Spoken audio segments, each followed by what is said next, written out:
शिवाय गुरवे नमः।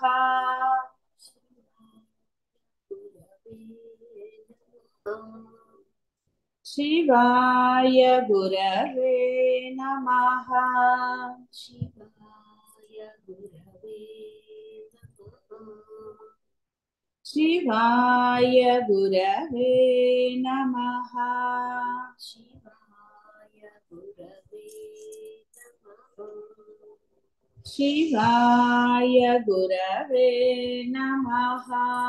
शिवाय गुरवे नमः। शिवाय गुरवे नमः। शिवाय गुरवे नमः। शिवाय गुरवे नमः। शिवाय गुरवे नमः। शिवाय गुरवे नमः। शिवाय गुरवे नमः।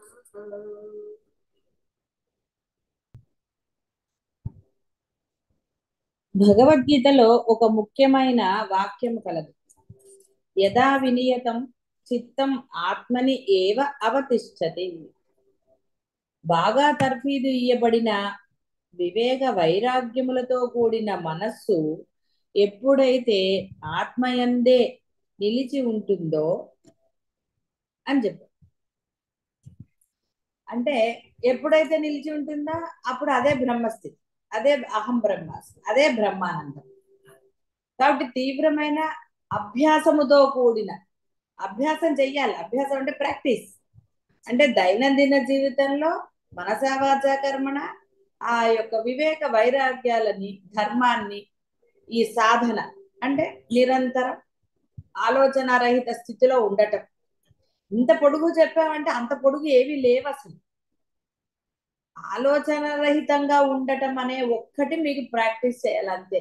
ఆ ప్రాక్టీస్ కోసమే అంటే ఉండలేకపోతున్నారు కనుక ఆలోచనలను ఖండించగలిగే మహాశక్తి కేవలం నామస్మరణకే ఉన్నది. కాబట్టి నామానికి శక్తి ఉన్నది కానీ రూపం లేదు, కనబడని శక్తి ఉన్నది అంతే. ఈ ప్రపంచమంతా ఎలా అయితే ఆ బ్రహ్మశక్తి ఉన్నదో అది మీకు ఎవరికి కనపడదు.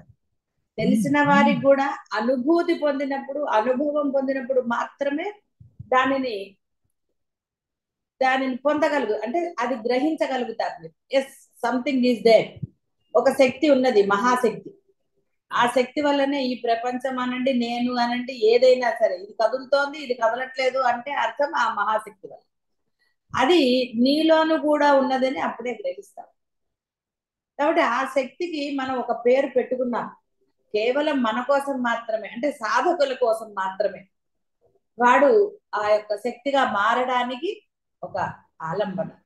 ఒక ఊరు వెళ్ళాలంటే, అంటే మనం ఇక్కడి నుంచి ఒక ప్రదేశానికి వెళ్ళాలంటే మన కాళ్ళు, అదే కాళ్ళతో మనం వెళ్ళలేని ప్లేస్ కి ఒక ఏదో ఒక ఆయుధం లాగా అన్నట్టుగా సైకిలో రిక్షాలో ఏవో ఒకటి ఒక వాహనాన్ని స్వీకరిస్తాం మనం కాళ్ళతో నడవచ్చి వెళ్ళలేని ప్రదేశాన్ని.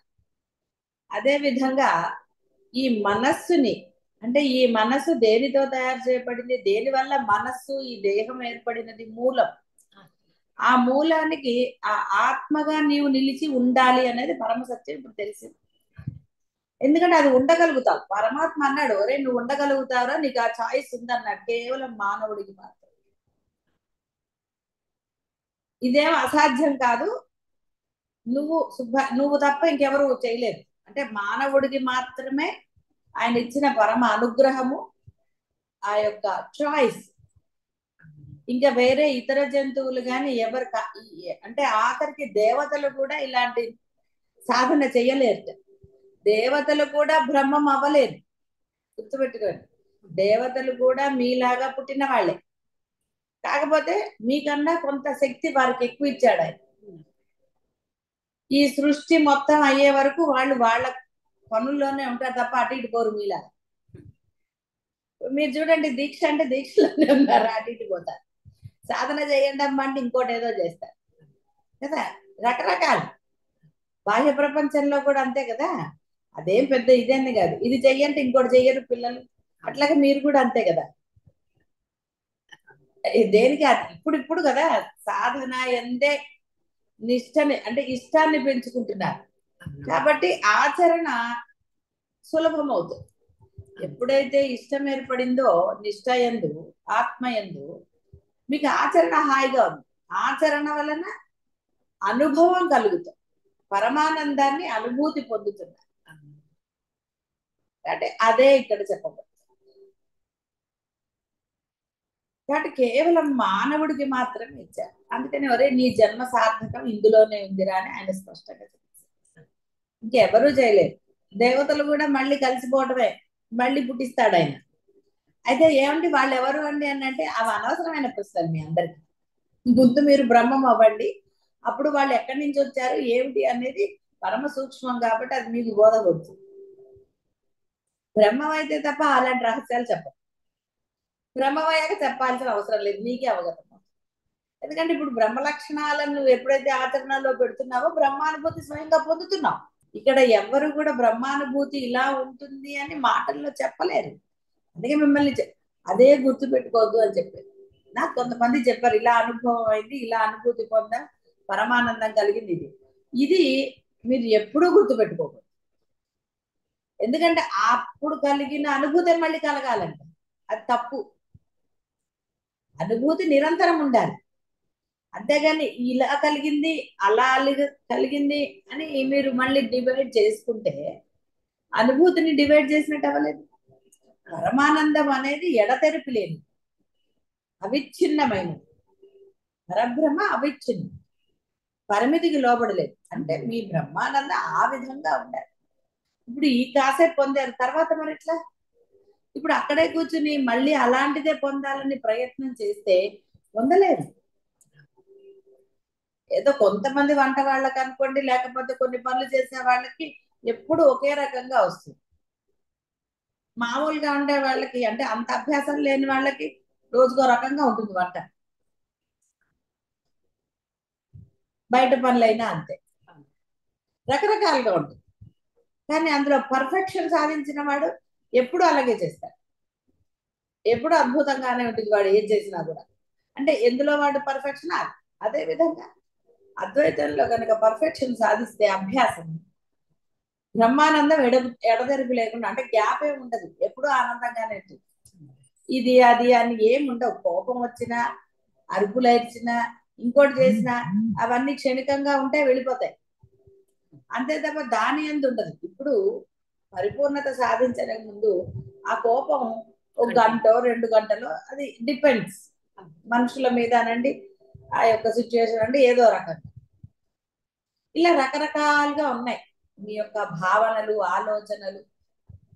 అందువల్ల ఏమైపోతుంది, అదే అనుభూతి మళ్ళీ పొందాలని ప్రయత్నం చేస్తే ఈ మనసు స్థిరత, ఎందుకంటే ఇక్కడ మనసులో కోరిక ప్రవేశించి మీరు అనుభూతి పొందినప్పుడు మనసులో ఏమీ లేదు కాబట్టి అనుభూతి పొందగలిగారు.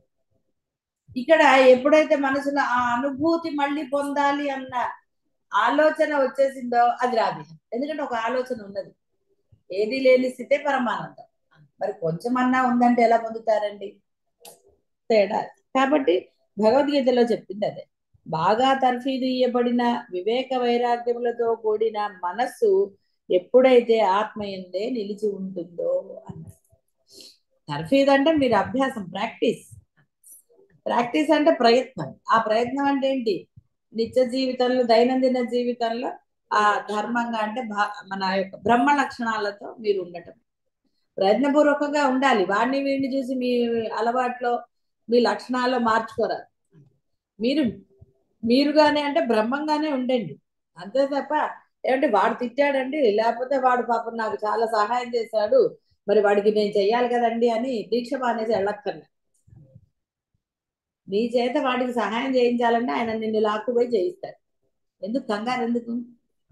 కాబట్టి ఇక్కడ దేనికైనా సరే మానవ ప్రయత్నం అనేది బాహ్య ప్రపంచంలో అక్కర్లా, నీ చేత ఆయన ప్రయత్నం చేయిస్తాడు. నువ్వు డాక్టర్ చదవాలని నువ్వు నిర్ణయించుకున్నావా? నిర్ణయించుకున్నంత మాత్రం నీకు సీట్ వచ్చేస్తుందా? నువ్వు చదివినంత మాత్రం నీకు సీట్ వస్తుందా? నీకు అక్కడ రాసి ఉండాలి, అవన్నీ జరగాలి. అప్పుడు ఫ్రీ సీటే వస్తుందో, డబ్బులే కడతారా, ఇంకోటో చేస్తారా, ఏదో జరుగుతుంది. అన్ని అలా జరుగుతాయి. నువ్వు లాయర్ అవ్వాలన్నా, ఇంకోటి అవ్వాలన్నా, ఏది కూడా కొంతమంది ప్రయత్నపూర్వకంగా అవుతారు. దానికి ఎన్ని తలకాయ నొప్పులు పడతారు, అవన్నీ ఉన్నాయి. అయితే కరెక్ట్ వివేకంతో ఆలోచిస్తే అర్థమవుతుంది. కాబట్టి ఇక్కడ బాహ్యానికి మీ ప్రయత్నం అక్కర్లేదు అనేదే పరమసత్యం. ఆల్రెడీ రిటర్న్ ఆయన రాసింది అయితే గొడవలు. ఇది కూడా నేను అనుభవంతో చెప్తున్నాను. ఎందుకంటే నేను కూడా ఏదో అనుకున్నాను, చెప్పాను ఇంతకుముందు కూడా మీకు. కానీ అమ్మవారు అటు పోనివ్వలేదు. ఎందుకంటే అప్పుడు అమ్మవారి మీద అపార నమ్మకం ఉండేది.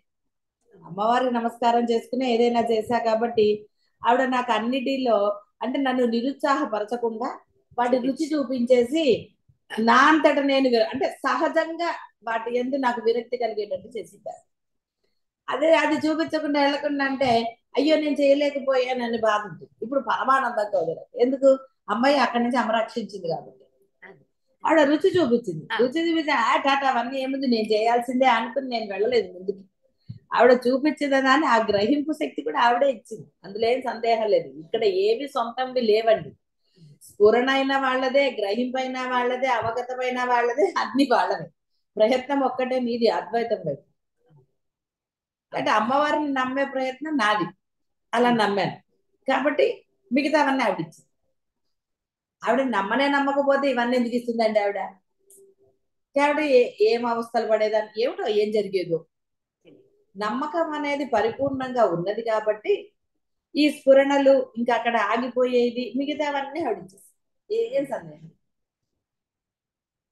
ఆవిడిచ్చిన స్ఫురణని మనం గుర్తించేటట్టుగా చేస్తున్నారు. మనం అమలు పెట్టే శక్తిని అప్పుడే ఇస్తున్నారు. కాబట్టి అట్లా ఎక్కడి వరకు చేయాలో, ఏది చేయాలో అలా ఆవిడ తీసుకెళ్తుంది. ఎక్కడైనా చక్కగా నిలబెడుతుంది. ఎక్కడ మన కింద పడేది గుర్తుపెట్టుకోండి. పరబ్రహ్మాన్ని గనక మీరు మనసా వాచా కర్మణ నమ్మితే మిమ్మల్ని ఎప్పుడూ కూడా వాళ్ళు నిలబెడతారు తప్ప, అంటే ఇక్కడ నిలబెట్టడం అంటే ఒక చిన్న విషయం, మీకు ఐడెంటిటీని ఇస్తారు. అంటే మీరు కోరుకునే ఏదైతే ఇప్పుడు బాహ్య ప్రపంచంలో ఐడెంటిటీ నేను నేను అని అంటున్నారు చూసారు, ఇది మీ ప్రయత్నంతో మీరు పొందేది ఎంతసేపు అండి? ఎవడిస్తాడండి? మొన్నే చెప్పుకున్నాం, పిల్లలు పెళ్లి కాకముందు అమ్మ నువ్వు లేకుండా అంటారు, అమ్మ ఏం చేయమంటావు అంటారు, ప్రతిదాన్ని అడుగుతారు, ప్రతిదానికి సలహాలు అడుగుతారు, ప్రతిదానికి ఏదో. పెళ్ళాక అబ్బా నా తెలుసులేమ్మా అంటారు. కొంత వయసు వచ్చాకే అంటారు. అయినా సరే ఎవరైనా అంతే, మగపిల్లలే కాదు ఆడపిల్లలే కాదు, అది అంతే, మాకు తెలుసులేమ్మా అంటారు. కానీ పెద్దవాళ్ళు ఏమంటారు, వీడికి ఏం తెలుసు, మొన్నటి వరకు నా తనగా అన్ని నేను చెప్తే చేసిన వాడు అంటారు. వాడికి తెలుసు అంతే. అందుకని మనం కామ్గా ఊరుకున్నాం అనుకో, పరమానందంగా ఉంటాం. నీకు తెలియదురా అని మీరు అనకూడదు. వాడు నాకు తెలుసు బొర్రో అంటుంటే మీరు కాబట్టి ఎంత కాబట్టి ఇవన్నీ కూడా బాహ్య ప్రపంచంలో ఐడెంటిటీ వల్ల జరుగుతాయి. అప్పుడు బాధే కదా మిగులుతుంది. అదే పరబ్రహ్మము నీకు ఈ బాధ లేని ఐడెంటిటీని ఇస్తాడు. అది ఎప్పటికీ ఉంటుంది, గొడవ లేదు కదండి.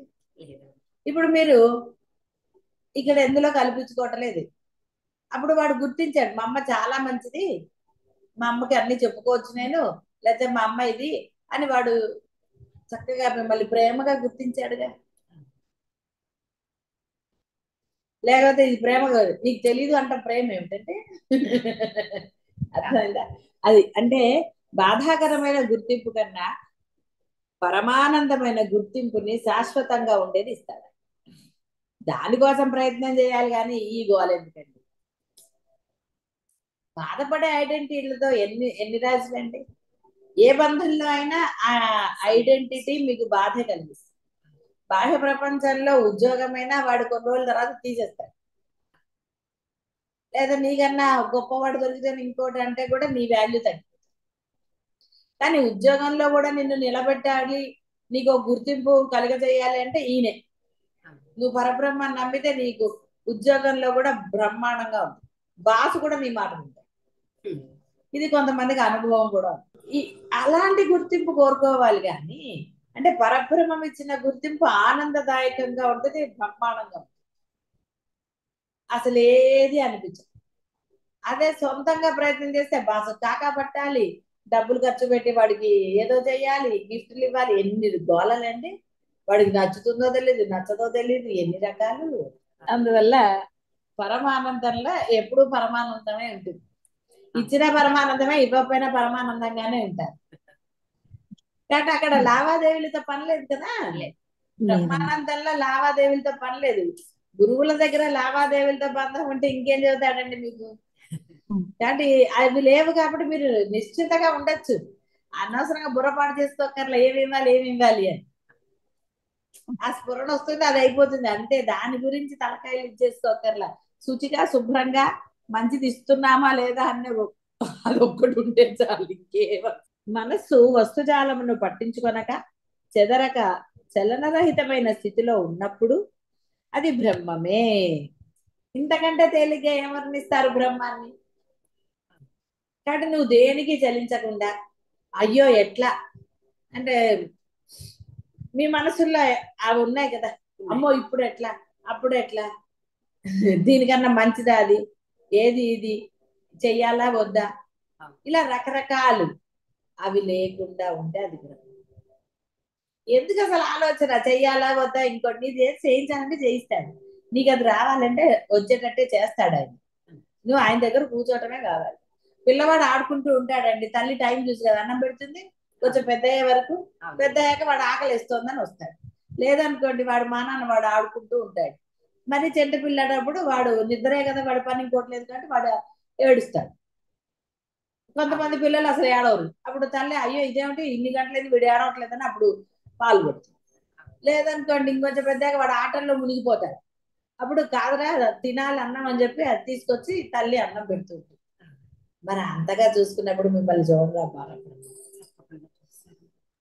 అందుకని ఎందుకంటే కంగారు, మీ చేత చేయిస్తాడు, అన్ని చేస్తారు, అన్ని ఉంటాయి. మీకు శుభమే కలగ చేస్తాడు ఆయన. ఆయన పరమ శ్రేయస్సును కలగ చేస్తాడు అంటుంటే మళ్ళీ ఉద్యోగమో సిచ్యువేషన్ అని పట్టుకుంటే ఎలాగండి. అన్ని జరుగుతాయి, కంగారు పడకండి, టెన్షన్ అక్కర్లే. దేనికి అసలు టెన్షన్ వద్దు మోరు అంటే మళ్ళీ టెన్షన్ పడేస్తే ఎలాగ. ఇంకా అన్నిటికీ టెన్షన్ పడితే ఇంకే సాధన ఏం చేసినట్టండి. టెన్షన్ పడినంతసేపు సాధన అదేంటో జీవన గుర్తొచ్చారా. కాబట్టి మనస్సు వస్తుజాలమును పట్టించుకొనక చెదరక చలనరహితమైన స్థితిలో ఉన్నప్పుడు అది బ్రహ్మమే. ఇంతకంటే తేలిగ్గా ఎవరు వర్ణించలేరు. జనులకు మనస్సుకు సంబంధించిన రెండు అవస్థలతోటే బాగా అనుబంధం. మొదటిది ప్రాపంచిక వస్తువులతో అనుబంధం, రెండవది నిద్రావస్థ. వారు ప్రపంచాన్ని భగవంతుని కూడా బాహ్య వస్తువులుగానే ఎంత ఇవన్నీ ఇంతకుముందు చెప్పిండే మీకు. పరబ్రహ్మ దేవుణ్ణి కూడా అంతే చేశారు కదండి, కలిపేసేస్తారు కదా దేవుడు కదా. ఇది ఏదన్నా ఇక్కడ అడ్డం ఉంది అనుకోండి, పర్వాలేదులే దేవుడు కదా కొంచెం పెద్దగా ఉంది పక్కన పెట్టండి తర్వాత దేవుడి గదిలో కూడా వస్తువులు పెడతారు కదా. ఇంకా మరి దేవుడి గది ఎన్ని గదుల్లో పెట్టుకుంటారండి, అవసరమైన గదిలో పెట్టుకుంటారా, నీట్ గా ఉండాలనుకుంటారు కదా. సరే పేర్చుకునే వాళ్ళు అన్ని గదుల్లో పేర్చుకుంటారు, అది వేరే విషయం. ఇక వాడికి ఏముందండి, వాడికి వేరే చెప్పడానికి ఏమి. అంతటా వస్తువులే, వాడి మనసులోనే వస్తువులు ఉన్నప్పుడు బయట ఉండవా, ఉంటాయి. ఇల్లు నీట్ గా ఉండాలంటే వస్తువులు తక్కువ ఉండాలి, మనస్సు ప్రశాంతంగా ఉండాలంటే ఆలోచనలు తక్కువగా ఉండాలి. అసలు ఏం లేకపోతే అది బ్రహ్మాండం. తక్కువ ఆలోచనలు ఉంటే మనసు ప్రశాంతంగా ఉంటుంది కదా, గొడవ ఉండదు. అనవసరంగా పక్కవాడి గురించి వెనకవాడి గురించి మనకు అక్కర్లేని వాళ్ళందరి గురించి ఆలోచించారు ఏమైపోతుంది. పేపర్లో వార్త చదువుతాడు, రేపు పొద్దున ఏమవుతుందో అక్కడ. ఇంక వాడు నిద్ర ఏం పోతాడు, లేకపోతే నిద్రపోయినా నాకు ఏదైనా శుభ్రంగా నిద్రపడుతుందా అంటారు కొంచెం. ఓకే, వాళ్ళకి అది ఉండవచ్చు కదా, వాడు హాయిగా నిద్రపోతాడు. ఇక లేచిన మొదలు మళ్ళీ అదే గోల కదా, ఇదే నిద్ర అవస్థ. అందుకే చెప్పింది ఆయన. కొంతమందికి ఆలోచనలతో నిద్ర పట్టదు, కొంతమంది ఎన్నున్నా నిద్రపోతారు, శుభ్రంగా నిద్రపోతారు. లేచిన తర్వాత అసలు వాడు ఆలోచించని విషయమే ఉండదు, అందరి గురించి ఆలోచిస్తాడు పాపం. అందరి గురించి ఆలోచించేవాడు గొప్పవాడని కొంతమంది అనుకుంటారు, పరమాత్మ అనుకోవడం. పరమాత్మ దృష్టిలో వాడు ఏమవుతాడు? వేస్ట్ ఫెలో అవుతాడు. అందుకనే బాహ్య పాండిత్యం కన్నా నన్ను గురించి తెలుసుకున్న వాడే అసలైన పండితుడని ఆయన చక్కగా స్పష్టంగా పాప నిర్భయంగా ఆయన భయం లేకుండా చెప్పాడు పాపం. అలా భయం లేకుండా చెప్తే ఆయన పూజిస్తారండి ఎవరన్నా? ఆయన చూడండి ఆయన భయం లేకుండా చెప్పాడు. అదే కాదు కాబట్టి బాహ్య పాండిత్యము నువ్వు నాకు అవి తెలుసు, ప్రపంచం తెలుసు, లేకపోతే దీన్ని ఎలా తయారు చేస్తారో తెలుసు, దాన్ని ఎలా తయారు చేస్తారు, ఇలా రకరకాలుగా ఉంటారు. ఇక ఒకడైతే వాడికి తెలియదంటూ లేదంట. సరే ఏరా భగవంతుడు అదంటే ఆహా పొద్దున 1 గంట చేస్తానండి, దానిదేముంది, ఏదో అక్కడ ఉంటే ఏదో 4 శ్లోకాలు చదివేస్తానంటాడు. అసలు ఆయన శక్తి ఏమన్నా తెలుసంటే శక్తి ఏముందండి, అవసరానికి తీరుస్తూ ఉంటాడు ఆయన. కష్టం వచ్చినప్పుడు ఆయనకి దండం పెడతామండి, కష్టం లేనప్పుడు ఆయన గురించి ఎందుకంటే అనవసరం. ఇలా ఒకరికొకరు అవి అందరిది ఇలాగే ఉంటుందని నేను. కానీ దేవుడు కూడా బాహ్యమే. నీకు బాహ్యంగా కోరికలు కావాలి అనుకున్నప్పుడు కదా ఆయన గుర్తొస్తాడు. అప్పుడు కదా రకరకాలు, ఇప్పుడు మళ్ళీ టీవీలో ఎందుకు చెప్తారండి, ఈ దీపం పెట్టు ఈ కోరిక తీరుతుంది, పౌర్ణమికి అరుణాచలంలో ప్రదక్షిణలు చెయ్యి నీ కోరిక తీరుతుంది. తప్పని చెప్పటం కాదు, ఆ భావన తప్పు. అందుకనే నేను పౌర్ణమి రోజే వెళ్ళాలి, పౌర్ణమి రోజే కాదు, నువ్వు ఏ రోజు భక్తిగా నువ్వు ఆయనకి నమస్కారం చేసి స్వామి నా కష్టం ఉంది ఇలాగా స్వామి అనుగ్రహించు అంటే నువ్వు ఏ రోజు చేసినా నీ కోరిక తీరుస్తాడు ఆయన. ఆయనకు వారాలు ఎక్కడున్నాయండి? వారాలు మన అనుకూలత కోసం మనం పెట్టుకున్నాం. పౌర్ణమి అని ఇంకోటి అని, మొదట్లో తెలుగు కాబట్టి వాళ్ళు పౌర్ణమి అమావాస్య అని ఒక తిథులు వాళ్ళు ఏర్పరచుకున్నారు. సరే ఇప్పుడు ఇంగ్లీష్లో వచ్చేసారు అంతే తప్ప ఆయనకి తిథి వారాలు ఎక్కడ ఉన్నాయండి బాబు? ఆయనకి ఏమీ లేవు. మరి అలా ఉంటే ఆయన అమావాస్య రోజు ఎందుకు పుడతాడండి పాపం అనవసరంగా? అయినా కూడా మరి ఆయన పూజిస్తారు. అదే అమావాస్య రోజే ఇవాళ అమావాస్య చేయకూడదు అన్నట్ట. మరి ఆయన పుట్టాడు పాపం, అమ్మవారు అష్టమి అన్నారు, అష్టమి రోజు ఏం చేస్తారండి? ఇలా ఎన్ని రకాలుగా పెట్టుకోలేదు. ఇవన్నీ నువ్వు ఏర్పరచుకున్న భావన. కాబట్టి చక్కగా అరుణాచలం కాదు ఏ క్షేత్రంలో అయినా హాయిగా ఇవాళ ఏంటి తిథి అని ఆలోచించకండి. మీరు ఎప్పుడు వెళ్ళారో అప్పుడు చక్కగా ఆ మనసారా ఆ పరమాత్మని సేవించుకోండి. ఓపిక ఉందా ప్రదక్షిణ చెయ్యండి, వద్దనట్లేదు, చక్కగా చెయ్యండి. ఏమి స్వామి ఇగో నా ప్రాబ్లం ఇది అయ్యా సాల్వ్ చెయ్యయ్యా అనండి, తప్పే లేదు కోరుకోవటంలో కూడా. మనకి కృష్ణ పరమాత్మ కూడా ఒరే ఆర్ద్ర అంటే నీ కోరికలతోటి నా దగ్గర రారా, తర్వాత సంగతి తర్వాత చూసుకున్నా. కోరికలు కోరద్దని ఏం చెప్పట్లేదు, కోరుకోండి. అక్కడ ఆ కోరికలో కూడా ఒక వివేకం ఉండాలి. ఈ కోరిక వల్ల నాకు ఏం జరుగుతుంది కాబట్టి పరమాత్మని స్వామి ఇది నాకు మంచిదైతే చెయ్యి, లేకపోతే అక్కర్లేదు అనుకో. అసలు తల్లి నన్ను అడగాల హాయిగా, స్వామి ఇగో ఏవో కష్టాలు ఉన్నాయి స్వామి, కాబట్టి ప్రదర్శన చేద్దాం అనుకుని చేస్తున్నా, నీ అనుగ్రహ స్వామి అని. నీ కోరిక గుర్తున్నా స్వామి ఈ కోరిక ఉంది ఏం చేయమంటావు, నీ ఇష్టం, నువ్వు అనుగ్రహిస్తే సరే అనుగ్రహించకపోయినా సరే అని. పోనీ అంత పరిపక్వత లేకపోతే కోరండి, ఆయన ఆ కష్టాలు వాటికి అడ్డంకు లేవో తీసేసి నీ కోరిక తీరుస్తాడు. కాబట్టి అదే రోజు చెయ్యాలి అనే తపన మంచిదా? ఏమైంది పౌర్ణమి రోజు వచ్చావు, జనాలు 3 మంది ఉన్నారు, గోల గోలగా ఉంది, మనసు పరమాత్మ ఎందుకు లగ్నం అయిందా? అందుకే అందరి కోరికలు తీరవు పౌర్ణమి రోజు, కొంతమందివే తీరుతాయి. అరే అప్పుడు సరిగ్గా చేయలేదు మళ్ళీ వస్తాడు వాడు, తీరిన వాడు ఇంకోటికి చెప్తాడు, అయితే నేను కూడా పోతాను, వాడు కోరికను ఏర్పరచుకుని మరీ వస్తాడు, దర్శనం కలుగువచ్చు. కాబట్టి పరమాత్మ దగ్గర తిథులు వారాలు నక్షత్రాలు ఏ రోజైతే ఆ రోజు మొదలు పెట్టేయాలి దీక్షలు. అంతేగాని వారం వర్జం జాతకం చూపించుకుని ఏమండి నా జన్మ నక్షత్రానికి సరిపోయిందా అంటే, నువ్వు జన్మించినప్పుడు అదే నక్షత్రం ఉందని నువ్వు గ్యారంటీ ఇవ్వగలవా? ఒక్కొక్క క్యాలెండర్ లో ఒక్కొక్కటి ఉంటుంది. కాబట్టి దిగులు పడతాయి. ప్రాపంచిక వస్తువులతో అనుబంధం. ప్రపంచం భగవంతుని కూడా బాహ్య వస్తువుగానే పరిగణిస్తారు. సత్యం ఏమంటే ప్రపంచము మనలోనే ఉంది, దేవుడు మనలోనే ఉన్నాడు. మనస్సు జాగ్రత్తలో ఉండి దేహాన్ని వస్తుజాలాన్ని గుర్తిస్తూ ఉన్నప్పుడు ఆ మనస్సే ప్రపంచ రూపంలో భాషిస్తుంది. ఇదే ఎన్నిసార్లు మనం చెప్పుకున్న సాధనలో బోధలో ఈ భావనే ఉన్నది అదే. నిన్న మొన్న కూడా దేవుడు ఆ దేవుడు నువ్వే అని గ్రహించిన తర్వాత ఏమిట్రా కష్టపడతావు. దేవుడు అంటే నిరసించమని చెప్పటం లేదు. ఎస్, దేవుడు నీకన్నా గొప్పవాడు. నీ కోరికలు ఉన్నప్పుడు ఆయన్ని ప్రార్థించాల్సిందే. నీకు నాకు ఏమీ లేదు స్వామి, నాకు ఎలా ఉన్నా సరే అనుకున్నవాడు అక్కర్లేదు. అప్పుడు కూడా నువ్వు దేవుడిని తిట్టక్కర్లేదు. నీకన్నా ఉన్నతుడే కాబట్టి నమస్కరించాలి, సమానుడైనా నమస్కరించాలి. ఉపాధిని బట్టి గౌరవించమని కృష్ణ పరమాత్మ చెప్పేశాడు. కాబట్టి వేరే జనులందరూ ఉన్నతంగా ఉంది కాబట్టి నమస్కారం చేయి, దోషమేం లేదు. కాబట్టి ఇక్కడ పరమాత్మని ఆ విధంగా భావించకుండా ఎప్పుడైతే ఆ పరమాత్మ సన్నిధిలోనే ఉండడానికి ప్రయత్నం చేస్తారో మనసా వాచ కర్మ. కాబట్టి ప్రపంచము నీలోనే ఉంది, దేవుడు నీలోనే ఉన్నాడు. మనస్సు జాగ్రత్తలో ఉండి దేహాన్ని వస్తుజాలాన్ని గుర్తిస్తూ ఉన్నప్పుడు ఆ మనస్సే ప్రపంచ రూపంలో భాషిస్తాయి. అన్ని గుర్తించావు కాబట్టి నానా గోల.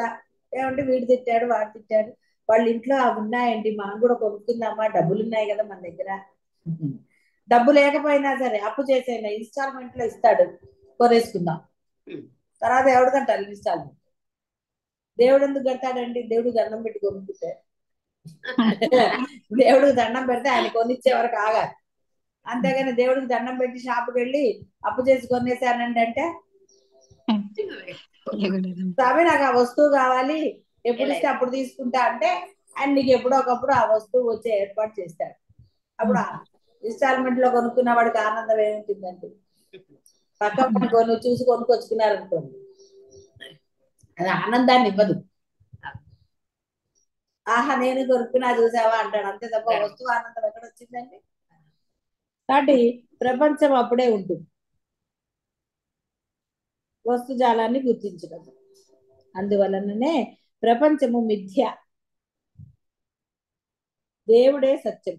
ఇక్కడ దేవుడే అంటే మళ్ళీ రూపం ఉంది కాదండి, అంటే కోరికలుగా ఉన్నప్పుడు ఇంతకుముందు ప్రపంచం అంటే మీరు ఇప్పుడు లక్ష్యం ఏర్పరచుకున్నాడు కాబట్టి మీకు దేవుడు కాదని చెప్తున్నారు. లక్ష్యం లేని వాళ్ళకి దేవుడే. మనస్సును నిశ్శబ్దం ఆవహిస్తే అది ఆ బ్రహ్మలో ఐక్యమవుతుంది. అంటే అర్థం ఇంకోటి లేదన్నా, ఐక్యమవుతుందంటే దీన్ని తీసుకెళ్ళి అందులో కాదు. ఇక్కడ నది సముద్రం విడివిడిగా ఉన్నాయి కాబట్టి నది వచ్చి ఇందులో కలుస్తారు. ఎందుకంటే సముద్రం వస్తే నువ్వు ఉండవు, ప్రపంచం ఉండదు. నది కాబట్టి పర్వాలే, సన్నగా అదేదో కష్టపడి వస్తుంది. అందుకని పరమాత్మ యొక్క నిర్వహణ అనండి, ఆయన చాతుర్యం అనండి అలా ఉంటుంది. నది గట్టు దాటినా కొంత మేరకే, అదే సముద్రం గట్టు దాటితే అంటే ఆయన ఆ నియమం పెట్టాడు, అవి అన్ని పాటిస్తున్నాయి. కాబట్టి నీ నియమాలను నువ్వు పాటిస్తే నువ్వు, ఆయన ఏమన్నాడు, ఒరే ఆలోచించకరా అంతా ఉండదు నేనే. అదే సరే అని చెప్పేసి మీరు ఆలోచించకపోతే మీరు బ్రహ్మమే. ఆలోచిస్తున్నారు కాబట్టి మీరు జీవుడు అయ్యారు, ఆలోచించకపోతే బ్రహ్మమే. ఉన్నది రెండే, జీవుడు బ్రహ్మం. జీవుడుగా ఉంటే నానా బాధలు, బ్రహ్మంగా ఉంటే ఏ బాధలు లేవు. ఆయన అదే సింపుల్ గా చెప్పాడు. రే నువ్వు బ్రహ్మంగా ఉండరా, బ్రహ్మం అంటే ఎలా ఉండాలి స్వామి? ఏమీ ఆలోచించకుండా ఉంటే చాలరా అన్న. స్వామి నా ఫుడ్ కూడా అంటే అన్ని అవే వస్తాయరా, నువ్వేం కంగారు పడు, నీ ధర్మాన్ని నువ్వు ఆచరించు చాలు, అతకనే. అదే పరమ భక్తుడు ఉన్నాడు, పడవ నదిలో మునిగింది, ఆయన కర్ర దొంగ అవన్నీ పంపించాడు, కర్ర దొంగ పంపించాడు, ఇంకోటి పంపించాడు. వీడు అవేమంటగా పరమాత్మ వచ్చి రక్షిస్తాడని. ఏంటి స్వామి ఎంత కష్టపడ్డాను? అదే కదా నీకు ఆ కర్ర దొంగ పంపించింది నేనే, ఇంకోటిని పంపించింది నేనే, ఇలా 4 రకాలుగా పంపిస్తే నువ్వు అవేమి గుర్తుపెట్టకుండా నన్ను రమ్మంటావేంటి? నన్ను నువ్వు ఎలా గుర్తుపట్టావు? ఆ కర్ర దొంగ కూడా నేనే కదా. నన్ను నువ్వు వేరే ఏదోగా భావిస్తే నేనేం చేస్తానురా, అన్నిటిలో నేను ఉన్నానని నువ్వు అంటూ మరి అది గుర్తించకపోతే ఎలాగా అని. అవును కదా స్వామి అన్న. అలా ఉంటుంది మనస్థితి. కానీ పరమాత్మ ఏదో రకంగా వచ్చి నేను రక్షిస్తాడని సినిమాల్లో లాగా అనుకోకూడదు. ఆయన మనకు అందించిన సహాయాన్నండి, ఆయన పంపించిన దాన్ని కానీ నువ్వు అంతటా ఉన్న పరమాత్మ అన్న భావనలో ఎప్పుడైతే ఉంటావో దాన్ని గుర్తిస్తావు, అంటే ఆ స్ఫురణ నీకు కలుగుతుంది. లేదా ఎలా కలుగుతుంది?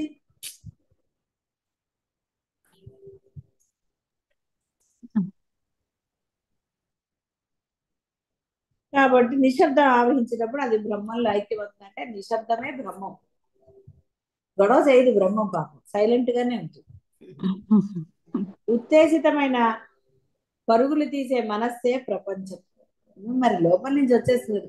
ఓ పిల్లలు ఏమైతే వాడికి ఏం తెలుసండి, వాడికి ఏం తెలుసండి, వాడికి ప్రపంచం తెలియదు పాపం, ఏదో పెళ్ళైతే చేస్తున్నాడు పిల్లలు, కానీ వాడికి ఏం తెలియదండి అని వీడు పోతాం. ఏదో చేసేయాలి, వాడికి అది చేయాలి, వాడికి అది చెప్పాలి, ఇది చెప్పాలి. వాడు పాపం కష్టపడుతున్నాడేమో అని వాడికి డబ్బులు ఇస్తారు, వస్తువులు కొనిస్తారు. ఇక అసలు చెప్పక్కర్లేదు. ఏదో ఉత్తేజితం, కుండలిని శక్తి లేచి పరిగెడుతూ ఉంటుంది. ఏదో జరుగుతుంది, అప్పుడు ఆ కుండలిని కిందకు దిగుతుంది. ఎందుకు ప్రపంచం? నిశ్శబ్దమైన మనస్సే బ్రహ్మ. అప్పుడు ఆ వైరాగ్యం, శ్మశాన వైరాగ్యం చిచ్చి వీడి కోసం నేను ఇలా చేయకుండా వీడు అన్నాడు, ఎంత చేసినా వీడి ఇంతే, నాకే అసలు ఇది లేదు అన్ని అన్ని అనుకుంటారు. అలా ఓ 2 రోజులు నిశ్శబ్దంగా ఉంటారు, ప్రశాంతంగా ఉంటారు, అబ్బాయి ఎంత హాయిగా ఉందంటారు. ఇక 3వ రోజు మళ్ళీ నిశ్శబ్దమైన మనస్సే బ్రహ్మ సాక్షాత్కారానికి సాధనము. కాబట్టి ఆత్మగా స్వరూపంగా అప్పుడు మీరు దాన్ని భావించవచ్చు. నిశ్శబ్దంగా ఉన్నప్పుడే గ్రహిస్తారండి, నిశ్శబ్దంగా లేనప్పుడు ఏం చేస్తారండి? ఏం చేయలేదు. పనులు చేసినప్పుడు ఏదో ఆలోచిస్తారు, తీరిక కూర్చున్నప్పుడు కదండి బాగా ఆలోచిస్తారు. అప్పుడు కదండి ప్రతీకారం చేయాలా వద్దా, ఏం చేస్తే బాగుంటుంది అని ఆలోచించి ఎవరితో మాట్లాడితే ఏది అని అనవసరం ఇట్లా రకరకాలు చేస్తూ ఉంటారు కదా. అదే లేదంటే నిశ్శబ్దంగా కూర్చున్నారు, ఏదైతే అది. వాడు వస్తానన్నాడు, వస్తాడా రాడా? వచ్చేవాడు వస్తాడుగా, రానివాడు రానేదా. అందుకే పనమ్మాయి గురించి కూడా ఫోన్లు చేయక్కర్లా, వచ్చేదైతే అది వస్తుంది కదండి. మీరు ఫోన్ చేస్తే మనకు వస్తుందా? అనవసరంగా ఫోన్ చేసి మీ టెన్షన్ లేకపోతే తిట్లు ఏవో వస్తాయి. మనసు ఉత్తేజితం కాలేదనుకో, అవును. చేసుకుంటే చేసుకోండి, చేసుకోలేదా 10 వరకు 11 వరకు చూసుకోండి, చేసుకోండి. ఎందుకు టెన్షన్? అంటే మనసును ఉత్తేజితం పొందక్కర్లా. పనమ్మాయి ఏ విషయంలో అయినా సరే హాయిగా ఉండండి, పరబ్రహ్మయందే ఉండండి. మనసా వాచా కర్మణ పరబ్రహ్మయందే ఉండండి. ఆయన్నే నమ్మండి. నువ్వు ఉన్నావు స్వామి, నాకు తెలియదు అదంతా. కింద పడ్డాం అనుకోండి, లేవలేకపోతే మనం లేపడానికి ఎవరినో ఒకరు పంపిస్తాడు ఆయన. ఎయిట్ టాట్ అంటే ఎవరిని పంపిడు, అందరు సినిమా చూస్తుంటారు, నువ్వే లేవాలి. కింద పడి లేవాలంటే కష్టం కదండి. లేవగలిగే శక్తి ఉందనుకోండి, అప్పుడు ఎవరిని పంపించక్కర్లా, ఆయనే లేపుతాడు. పొద్దునే కింద పడితే ఎవరుంటారండి పాపం.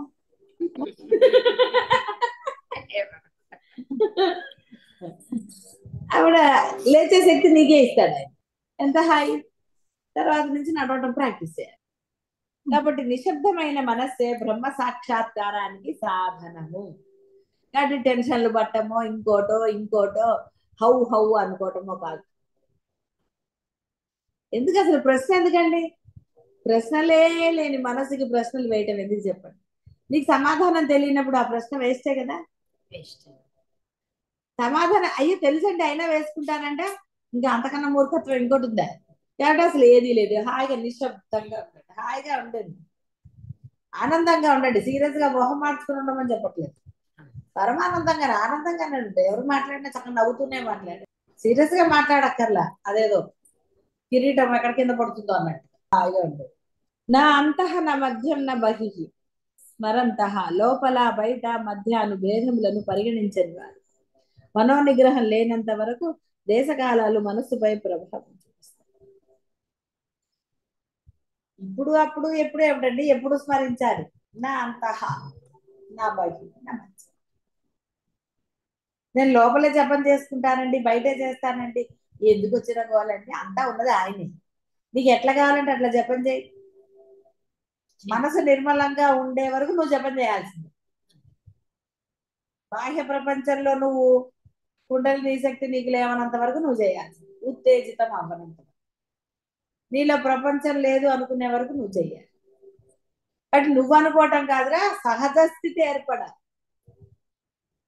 నీకే విసుగు వస్తుంది ఒక్కొక్కసారి, ఆలోచనలు విసుగు రావండి. ఏం ఆలోచిస్తానులే అనుకుంటారు. తర్వాత మళ్ళీ రిలాక్స్ అయ్యి కాస్త గ్లాసులు మంచినీళ్ళు తాగి మళ్ళీ ఆలోచిస్తారు, అది వేరే విషయం. చూసారా, విసుగు ఉంది మీకు, లేదనట్లా, శ్మశాన వైరాగ్యం ఉన్నది కదా. మళ్ళీ కాస్త టీ తాగుతారు కొంతమందికి, ఒక్కొక్కళ్ళకి ఒక్కొక్క అలవాటు. కాబట్టి మనోనిగ్రహం లేనంత వరకు దేశకాలములు మనస్సుపై ప్రభావాన్ని చూపించి తీస్తాయి. ఎందుకు చూపించాం? దేశకాలములు ఆవేశంగా వెళ్ళిపోయి ఎక్సర్సైజులు చేసేస్తే ఏమవుతుందంటే 4 రోజుల తర్వాత ఆవేశం చల్లారగానే నీరసం వస్తుంది. ఎందుకు ఇలాగా? మోడరేట్ గా ఎంతవరకు అంతవరకు చేయండి. 60-70 ఏళ్ళు వచ్చేసిన తర్వాత ఏమిటది, దాన్ని ఆ మిషన్ మీద డింగు డింగు చేస్తానంటే డాములు పడతారు. ఇంట్లో పని ఉందని తెలిసిన వాళ్ళు ఎంతవరకు అంతవరకే చేయాలి. ఎందుకంటే ఇది నీకు తప్పదు. వాళ్ళని తిట్టినా ఏం చేసినా నువ్వే చేయాలి. ఆవేశం తెచ్చుకున్నా జొమాటో ఎన్ని రోజులండి, జీతం మొత్తం అయిపోతుంది మళ్ళీ. కాబట్టి దేశకాలంలో మనస్సుపై ప్రభావాన్ని చూపి, అంటే శ్మశాన వైరాగ్యాలు మనసు ఉత్తేజం పొందటము, ఆవేశం పొందటం కూడదు. ఎందుకంటే అంత ఆవేశాలు పక్కవాడిని చూసి వాడు ఏదో చేశాడంటే సన్నపడ్డాడని చెప్పి నువ్వు చేయక్కర్లా. అది వాడికి పడింది, నీకు పడకపోతే నువ్వు పోతావు. అంటే అతి పనికి రాదని చెప్తున్నా. అలాంటి అది చేసుకోకండి, మితంగా చెయ్యండి. ఎన్ని రోజులు చెప్పినట్టుగా హితంగా మితంగా ఉండే ఆహారాన్ని స్వీకరించండి. మీకు చెడు చేసేది మితమైనా సరే మీరు దాని జోలికి వెళ్ళదు. మితమైనదైనా నీకు చెడు చేసింది అనుకోండి, ఒకేసారి తింటాం మానేశారు అనుకోండి, కింద పడరు. నెమ్మదిగా తగ్గించుకోవాలి. ఒకేసారి పరిగెత్తకూడదు, నెమ్మదిగా స్టామినాను పెంచుకోవాలి. ముందు కొంత పరిగెత్తాలి, తర్వాత ఇంకొంచెం, తర్వాత అప్పుడు నీకు ఆయాసము రాదు, నీకు అలసట రాదు, లేదంటే నీ ఆరోగ్యం కాదు. ఒకటేసారి అతిగా చేసేసి లేదండి నేను మొత్తం ఉపవాసం ఉండాలి, నేను నిర్ణయించుకున్నాను 11 రోజులు ఏం తిన్నానంటే 11వ రోజు వరకు నువ్వు ఉండాలిగా. ఉండాలంటే నువ్వేదో చనిపోతావని నా ఉద్దేశం కాదు, దాన్ని లోపల పడిపోతే. కాబట్టి మితంగా హితంగా మీకు ఏది హితాన్ని చేస్తుంది, అందుకే మితము హితము అన్నారు. నీకు హితాన్ని చేసేది ఏదైనా నువ్వు ఆచరించవచ్చు, దోషమేం లేదు. సిమ్గా తయారవు వద్దని ఎవరంటారండి, టింగు టింగు అని తిరగమని కదా. కానీ ఆ మితం నీకు హితం చేస్తుందో లేదో చూసుకో. నీ బాడీ సంగతి నీకే తెలియాలి. నీకు నీరసంగా ఉందా, ఆకలిగా ఉందా, పక్క వాళ్ళకి ఏముంది తెలుస్తుందంటే నీ చూపుల వల్ల కొంత గ్రహించవచ్చు కానీ అది. కాబట్టి మనోనిగ్రహం లేనంత వరకు ఇవన్నీ, ఇది అంటుంది, అది అంటుంది, ఇంకోటి అంటుంది, ఇంకోటి అంటుంది, ప్రతి దాంట్లో అంతే. కానీ ఆవేశం పాపం కుదరదు కదండి. కొన్ని వేళలు కొన్ని ప్రదేశాలు సౌకర్యం అనిపిస్తాయి, కొన్ని అనిపించవు. శుద్ధమైన నేనుగా ఉన్నప్పుడు మనస్సు నిశ్శబ్దమై నిశ్చలంగా ఉంటుంది. ఆ స్థితిలో మనకు దేశకాలములతో సంబంధమే లేదు. ఎక్కడుంటే ఏమిటండి? కాబట్టి నాకు ఇక్కడే కన్వీనియంట్, నాకు మా ఇంట్లో తప్ప నిద్ర రాదండి అంటే అన్ని గుర్తించినట్టు. ఒక్కోసారి కుదరకపోతే అప్పుడు ఏం చేస్తావు? కూర్చుంటావు చాచలాగా. ఇది నీ మనస్సు. నేను ఎక్కడైనా నిద్రపోగలను అనుకున్నవాడికి ఏ గొడవ లేదు. ఎస్, కొంతమంది కొత్త ప్లేస్ లో మొదటి రోజు నిద్ర రాదు, ఒక రోజు నిద్రపోకపోతే రెండో రోజు నిద్రపోతాయి. అవన్నీ పట్టించుకోకూడదు. ఇలాగంటే అలాగంటే నువ్వు డిసైడ్ అవ్వకూడదు. అంతేనండి, కొంచెం ఒక్కొక్కసారి నిద్ర పట్టదా అనొచ్చు, నష్టమే లేదు. నాకు అసలు నిద్ర పట్టనని నువ్వు డిసైడ్ అయిపోతే ఎక్కడైనా నేను పడుకుంటానండి, నాకే గొడవ లేదు అనుకునేవాడికి ఎక్కడైనా. నిద్ర మీద అసలు లేనివాడు వాడు నిద్రపోతే పోతాడు, లేకపోతే కూర్చుంటాడు, ఏదో చేస్తాడు, గొడవ లేదు. కాబట్టి అప్పుడు దేశకాలాలతో పనే ఉందండి. ఈ టైం అని ఎందుకు వాడికి? ఏ టైం అన్నా ఆయనదే. అన్ని దేశం కాలము, దేశము అంటే ఇక్కడ ప్రదేశం అని అర్థం, ప్లేస్ అని అర్థం. ఏ గొడవ లేదు. అంతే తప్ప నాకు ఇంట్లోనే చేయాలండి, బయట చేయలేనండి, అబ్బాయి ఇక్కడ కష్టం అండి, అమ్మ ఇక్కడ గురువు చూస్తుంటారండి అసలే టెన్షన్ వస్తుందంటే, గురువు చేస్తున్న టెన్షన్ అయితే గురువు బదులు ఆచరణ పెడతాం. గురువు చూస్తున్నాడంటే ఇంకా ధైర్యంగా, ఎస్ గురువు నన్ను చూస్తున్నాడు అంటే నన్ను కాపాడుతూ ఉన్నాడు, ఇంకా నేను బాగా చేసుకోవాలి గురు సమక్షంలో అని పాజిటివ్ నిర్భయంగా చేసుకోవాలి. కాబట్టి దేశకాలములతో సంబంధం ఉంది. అన్ని చోట్ల అన్ని వేళలా హాయిగా ఉంటాం. మనం ఒక చోట అభద్రత అసౌకర్య భావాలకు లోనై వేరే చోటకు మారినా అది సమస్యను పరిష్కరించదు. సాధకుడు మూర్ఖంగా ఉండకూడదు. అంటే మూర్ఖంగా ఇక్కడేనండి అదేనండి అలా అండి అని ఉండరాదు. ఎక్కడున్నా అంతా ఆ పరబ్రహ్మం ఉన్న ప్లేసే. మరి మూర్ఖంగా నాకు ఇక్కడే కుదురుతుందండి, అబ్బాయి అలా కుదరదండి, పరిష్కరించదు వేరే చోట. దక్షతతో ఉండాలని. కాబట్టి ఎక్కడైనా పర్వాలేదండి, ఇక్కడే కూర్చొని చేయాలంటే కాదండి కొంచెం నాకు ఆ రూములో అయితే బాగుంటుంది, అక్కడికి వెళ్ళి చేసుకోవచ్చా అంటారు. సరే పో అంటారు. ఇక అక్కడ పోయినప్పటి నుంచి అయ్యో గురువు గారికి అలా చెప్పారు బాగుందో లేదో ఆవిడేమంటారు. అసలు ఎందుకు ఎక్కడైతే ఏమైందండి, ఎక్కడో అక్కడ కూర్చోవచ్చు కదా. ఎక్కడ కూర్చున్నా అదే, ఎక్కడ పడుకున్నా నిద్రే, ఏదైనా అదే.